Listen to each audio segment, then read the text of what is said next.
All right, so today we're going to look at is negative externalities and kind of look at environmental economics. With this, with environmental economics, a couple things we'll look at is one, how can we alleviate the harm that's potentially done by pollution? What other types of regulations can we have to help with any type of negative externality? Not necessarily just pollution, but we'll largely pick on pollution because it's something, most people agree, hey, I'd rather breathe clean air than dirty air. So we have that. But first, we're going to look at some different types of goods, then get into all this other stuff that's going on. So when we think about our goods, right, I'm just going to go to the side right here, actually. So when you think about our goods, we're going to have a couple different ways that we can classify them.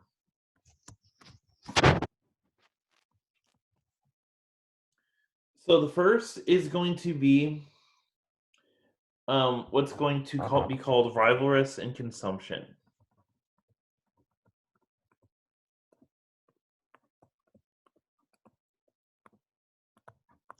And if a good is rivalrous, what we're going to say is that consumption of a good by one party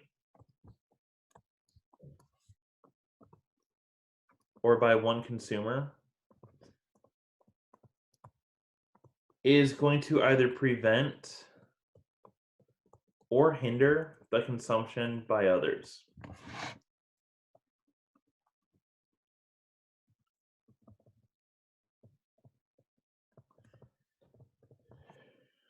So if we think about something where, so if I have my coffee right now, right, since I am drinking my coffee, nobody else can drink it because obvious reasons. Once you eat something or drink something, it's used.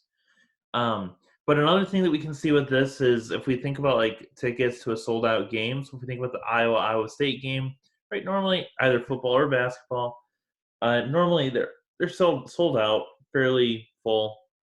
So since this game is sold out, if I go get a ticket, that's a ticket that nobody else is able to purchase. And if you have something where, again, these tickets or whatever the case is are more, uh, again, they're more, there's more. It's more of a one of a kind deal. If I go out and I purchase this good, nobody else is able to buy it. Or if you get right now, Nintendo Switches are sold out. From pretty much everywhere. So because everyone went out and got a Nintendo Switch, now you or me are not able to go out and buy one. So when we think about this, we have examples and non-examples. So examples again will be most consumer, or let's do most of our consumable goods. And that'd be things like food, hygiene products. It's like your soap, your shampoo, food, hygiene, clothes, stuff like that. Then we have oftentimes event tickets. If it's either full or location matters.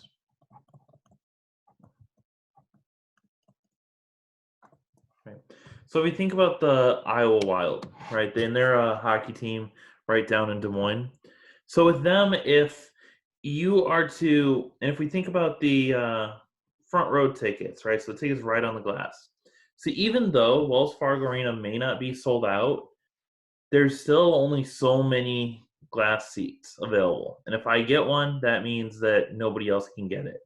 There are also a couple, at least from our perspective, there are a couple spots in the stadium that we prefer over anywhere else.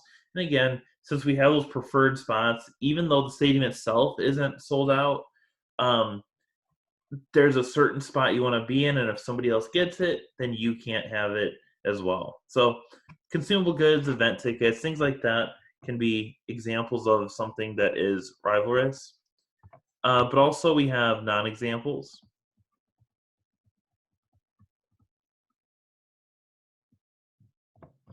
And non-examples, for the most part, will be things like And this may sound a little cheesy, but oh well. But the sunset views, right? So if you go out and you watch the sunset, there's no way that you can prevent me from. There's no way. Excuse me. If you watch the sunset tonight, that does not prevent. It does neither prevent me nor hinder my using of it. But also, we can think of something like internet, cable, uh, phone coverage, and all three of these phone coverage and cable is. Let's just try this again. Phone coverage. There we go. And cable's kind of a universal thing. That can mean cable, satellite, streaming service, whatever you want it to be. But if I think about my internet, if I come in right now and I load up and I have every device I have starts downloading and I do whatever I want, it's not going to impact your internet. And also, uh, if you call to get internet, they're not going to say, "Oh, well, Kevin has internet, so you don't get any." Right? So we have internet, something like that, in cable. Again, if I'm watching a show and right, I have no way of saying, "Oh, one of my students is watching the show. How terrible." Right? I don't think that. I don't have that concern. So again, we have internet, cable, or something like phone coverage. So we have our non-examples. The other subtype good we have is called an excludable, or looks at being excludable. And what it means to be excludable is that one can be prevented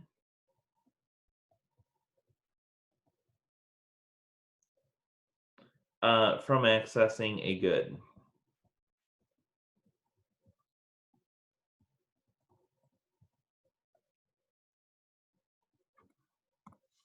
Again, we're looking at what's called excludable.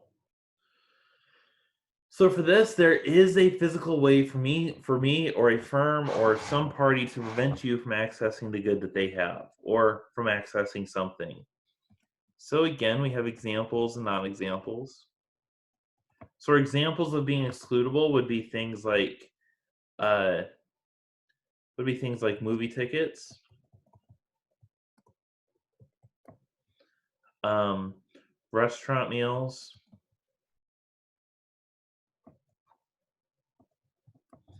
or something like internet, cable, phone service.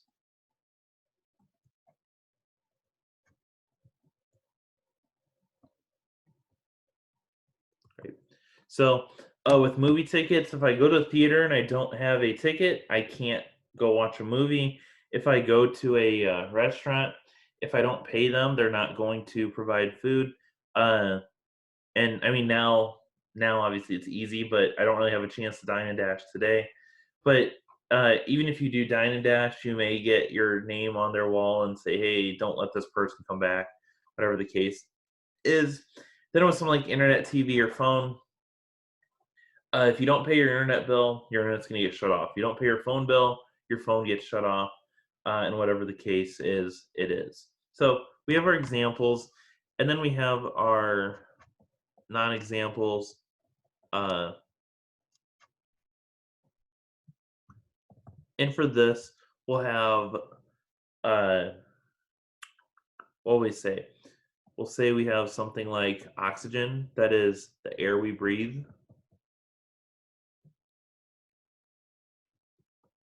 right? So I have no way of preventing you from breathing, and even if I could charge you for air, there'd be no way for me to prevent you from using it unless I like suffocated you, which again wouldn't be a smart idea, and we have issues with that kind of thing.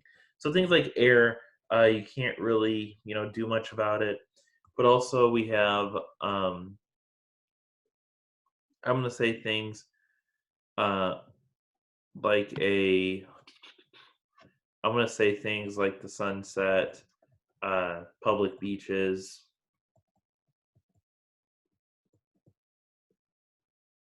and other things like that. Which public beaches today are, depending on the state, that's potentially. they're potentially making me a liar, but it's an example I have on hand on the top of my head, so I'm gonna stick with it. But in some areas, in some areas, right, the beachfront is relatively small. It's easy to prevent people from using, whereas others, it's a lot more difficult. Because you have, say, 60, 70 miles of beachfront. Good luck trying to block off all of it unless you're going to spend all of your resources to ensure that nobody uses it. So things like a sunset, public beaches, you can't prevent somebody from using it.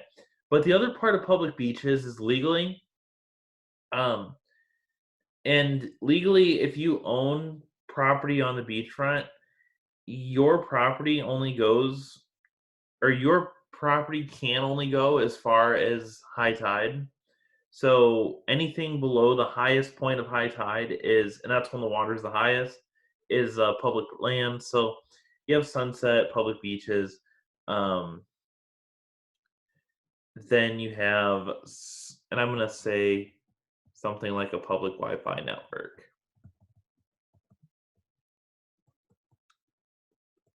Right. So public Wi-Fi networks kind of hard to prevent. Again, kind of hard to prevent people from getting on if they want to. You can always make it. You can always throw a password on it, but we have those which we can't really prevent people from using. So with this, we have two types of goods: excludable and rivalrous, and there are two combinations for each one. So we can put these together, and what we'll actually get is four types of goods by combining these. So the four cases we'll have, the first will be called, or will be non-ex. So I'm going to throw something here. So first one we have is one that is non-excludable and non-rivalrous.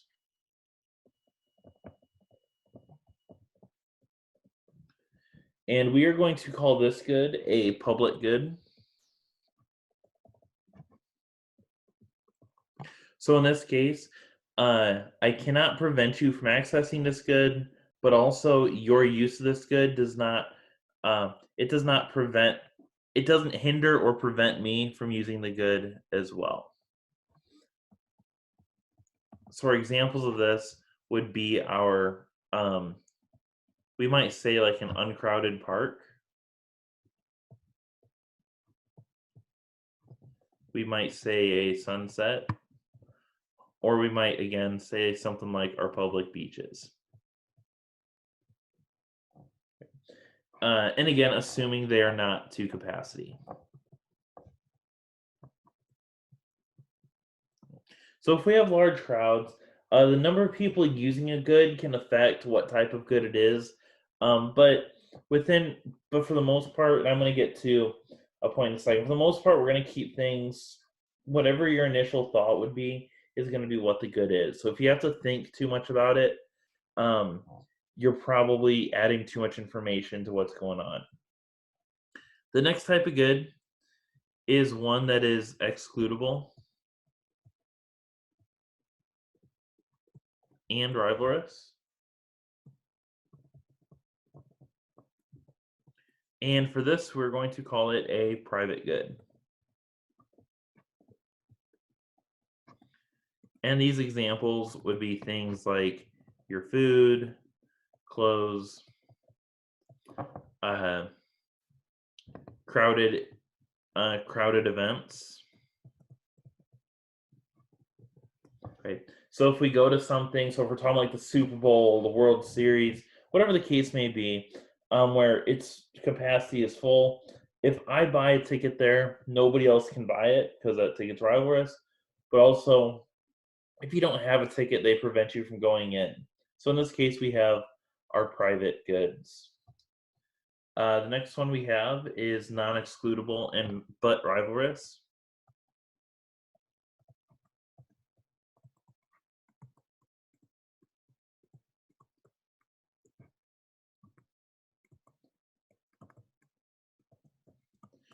And for this one, we're going to call a natural resource.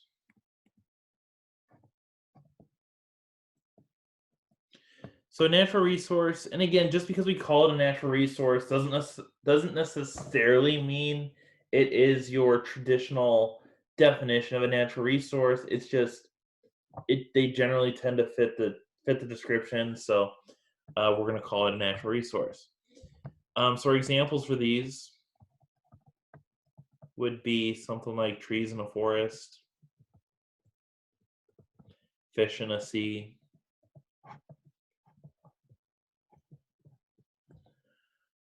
and things like that. So again, I can't prevent you from using these goods, but your use of them prevents me from using them as well. And again, these two things, trees in the forest, fish in the sea, are two examples that are natural resources which fit the bill. And for the most part, we're gonna have things like that because once we get into man-made products, for the most part, they can be excludable. If I go out and I make a steak, I can prevent you from using it, but I really can't prevent you from going out into the ocean and catching fish. Even if you have like a public lake, at this point, since we haven't established certain things, we can say, hey, fish are going to be these natural resources, uh, as well as things like deer in a forest, whatever the case that could be. And we'll see some issues that come up with these natural resources as we go through. And the last one we have is non-excludable. Or whoops, excuse me. This last one is excludable, but non-rivalrous.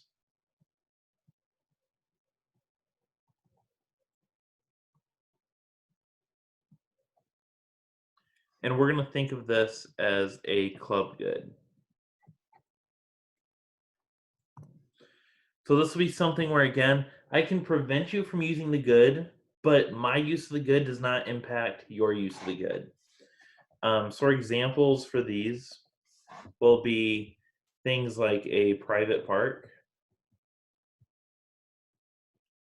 Again, that is not to capacity. So if I go to a park that I have to pay to get into, um, or if I go to an amusement park and I pay to get in and there's not a lot of people there, then we would think of that as a club good. We also have things like um, your internet or streaming subscriptions.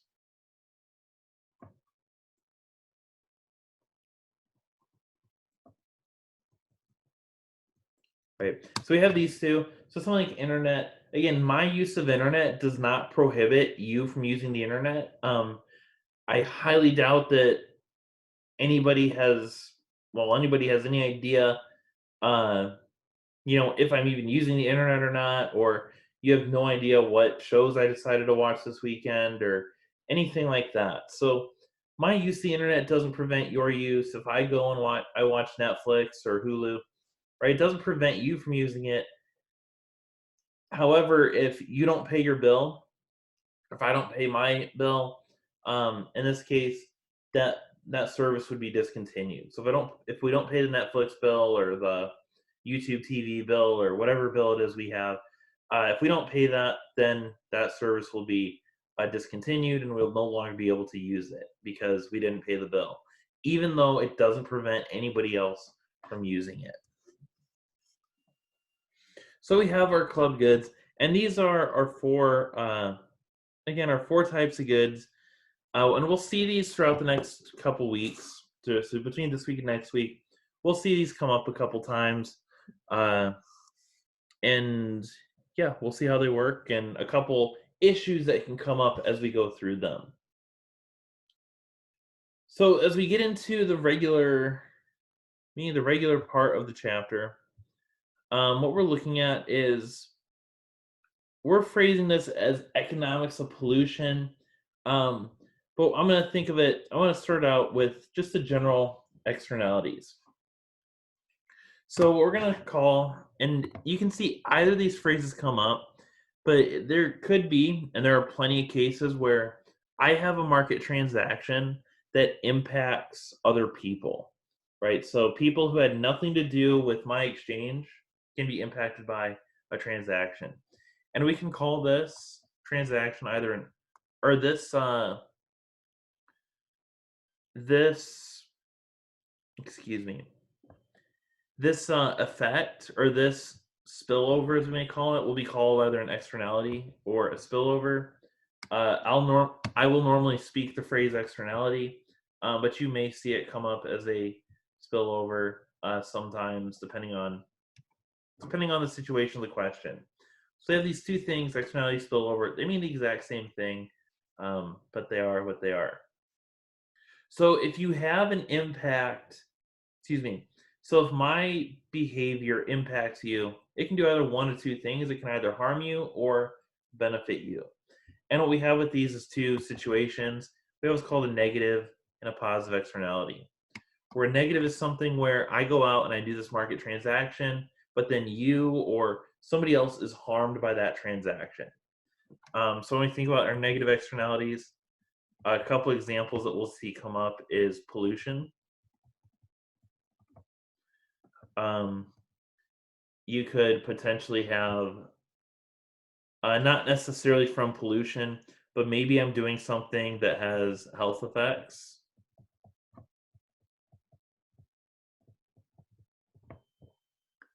Or maybe I do something to make your life miserable. So maybe I have something like loud music or uh, or I'm an upstairs neighbor. So you kind of know the story with upstairs neighbors where it's like, oh, I'm an upstairs neighbor. So let's just go crazy and make a bunch of noise, right? So something like pollution, health effects, loud music could potentially be a negative externality. A positive is going to be one that benefits our third parties. So our examples of a positive externality could be something like, excuse me, the examples we'll see will be from education. From education, we'll have things like uh, lower crime, higher productivity, things like that. Another thing we may have is, I'm going to say beautifying a rundown building. So what this means is, say across the street from you, there's a house that's half deserted, it has weeds up to the windows and all that fun stuff. If I go in, I buy that house and I fix it up, make it look nice, take care of the landscaping and everything. You're going to benefit, even though my fixing up the house has nothing to do with you, right? You're not paying me to do it. You're not paying me. You're not in any way have nothing to do with the market, with the transactions I'm doing. You have no say in what I choose to do with my house and so on. When I do this, and we'll see this more next week, when I do this, you're going to see two effects come out of this. The first is you have a nicer house to look at across the street. So you're not looking at this, you're not looking at the old rundown house that's about to fall apart. But you're also not, excuse me, you also may see an increase in property values. That is, if you decide to sell your house, we may think of, well, what are potential buyers going to think about different situations? And a lot of people, if they're buying a house and they have two houses that are almost exactly the same price, same everything. One of them is in a neighborhood that's kept up well. The other is in a neighborhood that's run down. For the most part, people are probably going to want to go with the house that's in the neighborhood that's kept up, where everything looks nice and other people are taking care of their stuff. Just because it's going to look nicer, and in that case, you might be, as a buyer, you might be more confident uh, in having decent neighbors, right? So that's one of the things we may see with that beautifying process. And then on the other note, with the beautifying, maybe as a buyer, I'm worried about my property values. So I'm not going to buy something where, you know, I'm not going to buy something where I'm worried that, oh, the people across the street are going to make my property value go down. So we have that with our positive externalities. So what we get into is starting with the negative externalities. Next week, we'll focus on the positive. And the big thing that we're going to see with pollution, or the big negative externality we're going to look at, is pollution. Mainly because it's just the most obvious.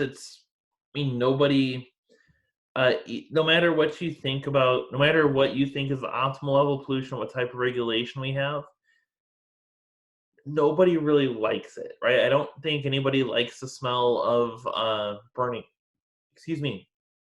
I doubt anybody likes the smell of burning coal, or anybody likes health consequences that come with, pollution or anything like that. So, kind of regardless of where we stand on how much do I like the environment, how much do I think that, uh, how much regulation do I think there should be, or what's my goal? Am I on the zero emission team or not?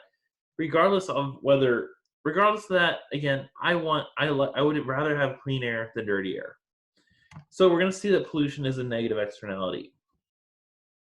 And what we're going to get into with the negative externalities and pollution, or anything in general, is we have our costs, right? So to produce a good, there's costs to produce it that we've been talking about throughout all last unit pretty much. However, what we're going to see with pollution or any type of negative externality is there going to be these things called these additional external costs. And these are going to be those costs that are incurred by the third party. And again, they're outside the production process. So as a producer and as a consumer in this case, I have no sense of what this additional cost is. But the people that maybe live around me, the people who, well, I'll stick with that. The people who live around me, either the firm or the consumer, deal with these third party costs. So outside of the production process, so they're additional. And then we have what's called our social costs. And this is going to be the costs that are both the private and the additional costs incurred. So our social costs will be equal to the private costs plus the external. And to this point, the private is mostly what we've been working with. Because you'll notice throughout all of last unit, we never once considered, well, what is producing this good? How is that going to impact the area around me? Is it going to benefit? Is it going to harm? Is it going to lead to pollution? Right. So that's what we see with our social costs. And to show this, what we'll see come up and the graph that we'll kind of see, we'll see some new things come up. So we have our graph or table. On one note, we'll have a dollar. On the other note, we'll have the quantity of goods we produce. And we'll just start out with a regular supply and demand. Oops, this will be actually a price. So we'll have a demand curve going down and a supply curve going up. But this regular supply curve is going to be basically our private costs. But if we think that there's additional costs that are incurred by these third parties, this means that there's going to be more costs to society. So we're going to have a second supply curve, or what looks like a second supply curve. And I'm going to make that. Oops, excuse me. Sorry if that didn't sound good. My pen fell on the device, so that sounded bad. I apologize. But we're going to have another supply curve. And this one's going to be called our social cost curve. Okay. So we have our private cost and our social cost. And with these, we're going to kind of see these two equilibriums, C1 and 2. And the value, so if we take any given quantity, and I'm going to come down here, that way it's out of the way. But if I roll up on this quantity, what we're saying by having these two curves is that this share of it is the private, this share is the externality, and this bit up here, and if we combine them together, we have the social. Right, so social is the private plus the external, or that to the third parties. So just a little heads up on what everything looks like and where we are. So with that, we have a couple, I'll just get it all. So, whoops, excuse me. So with that, we have a couple,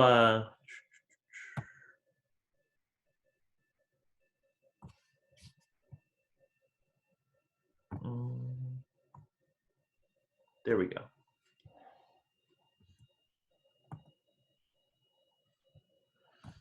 Sorry about that. Give me just a moment to figure out where I messed up. Okay, there we go. So given this, we have a couple things that'll come up. And we have these two equilibriums between our social costs and our private costs. So we'll see here on our social cost, with each of them, we're going to see a different point. And for the most part right now, I'm worried about quantity, but price is a side effect of quantity. So, and same thing, quantity is a side effect of price. So I'm gonna focus mostly on quantity. And we're gonna see up here at this original, this is going to be, I'm gonna call it Q private. And up here, I'm gonna call this one Q public. And we're gonna see for each of these, this point Q private is going to be our market output, or market equilibrium. However, what this, our public quantity is going to be, our social quantity, is going to be our socially desirable outcome. So again, we're accounting for, one, the cost that goes to the firm, but we're also accounting for the benefit, the harm to other people. And if there's benefit, we'll see that the public will be higher than this. So we have these two. So we have these two quantities, and this is socially desirable. This can also be called socially efficient. It's just what's best for. It's the best output for society as a whole, we might say. So what we'll see with this is, again, we have this difference between what we socially want versus what the market produces. So what we run into is what's called a market failure. And this is just saying that the market did not efficiently allocate resources in a way that balances our costs and our benefits. So again, when we're making decisions, I'm looking at it from my perspective, and I'm looking at it from a perspective of how does it benefit or harm me. But what I often won't consider is how does this action impact other people. So if we want to alleviate, so again, market failure, excuse me for getting too ahead of myself. So a couple examples we may see is something where we have maybe over pollution, or maybe with this we may say society desires, or over pollution is the main one I'm going to stick with. So if we're in a situation where a town smells really bad, or whatever the case is, maybe there's an issue with pollution, or whatever's going on, or maybe just any case where the market isn't producing what society desires. So we have, again, that case for the market failure. So to alleviate this, what we want to do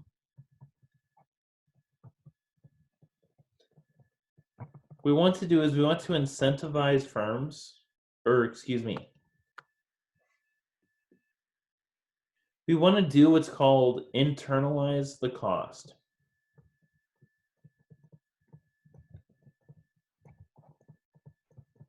And to do this, we're going to have firms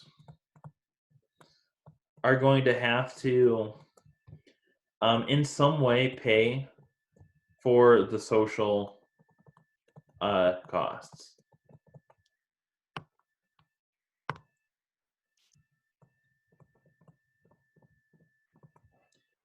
Right. So if I do something that harms you, I pay that cost.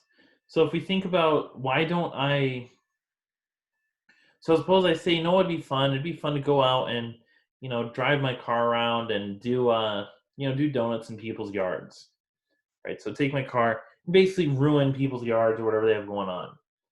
So why don't I go do that, right? Because to me, I say, well, that sounds fun, and gas is cheap right now, so you may as well. And also, if I do that, I'm still practicing social distancing because I'm not by anybody. I'm just sitting in my car. So from the start of it, it sounds good on my end. But if I actually decide to go do this, the people are they're going to call the police, and police are going to go, hey, you can't do that because you're damaging people's property.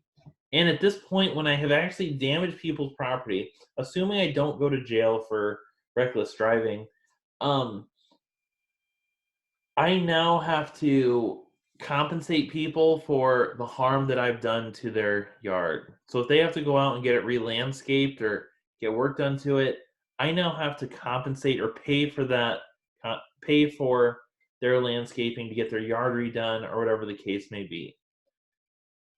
So what we've done is we've said, and in this case, we're assuming I'm not going to go to jail.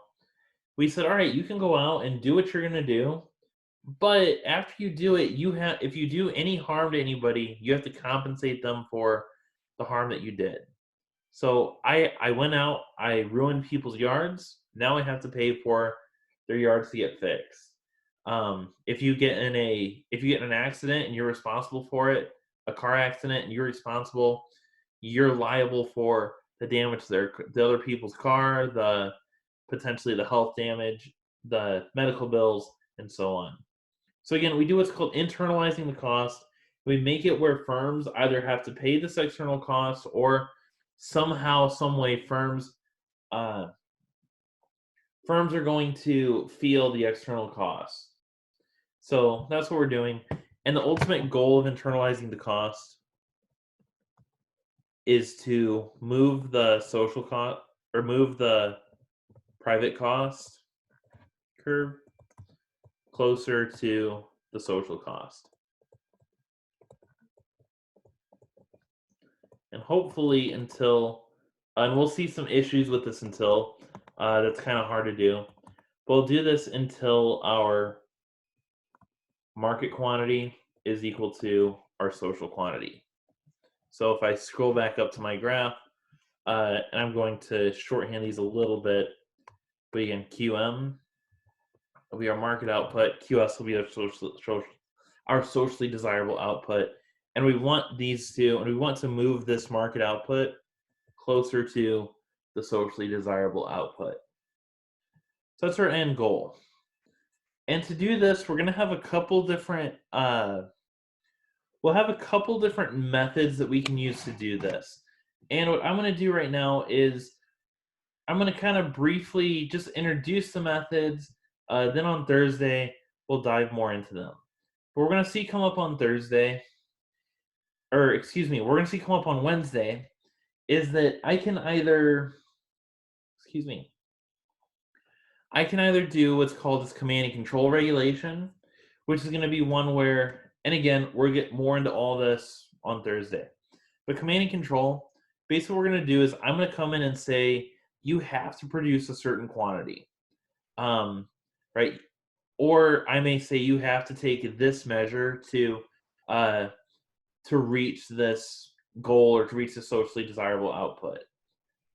So one of the things that we may see, and this isn't necessarily relating to an externality, but if you think about your airlines, right, and you think about the safety briefing, that the FAA, Federal Aviation Administration, has said, hey, if you are going to fly a commercial flight, you have to tell people where the exits are, how to buckle their seatbelts, to wear their seatbelt when possible, and so on. Right? So you have to explain the rules of flying to everybody, every flight, and they say you have to do certain things. So we have command and control. Then the other type of things that we'll see is called market-oriented tools. And the market-oriented tools, where's the introduction of these? What market-oriented tools, they're not going to necessarily force you to do something, but instead they're going to incentivize you to take an action. So if we think about, so again, not necessarily relating to a negative externality, but if we think about having kids, right? So in the U.S., you have as you have more kids, you get more tax write-offs, right? You get to write off each one for each kid that you have for so much money, so much of a write-off.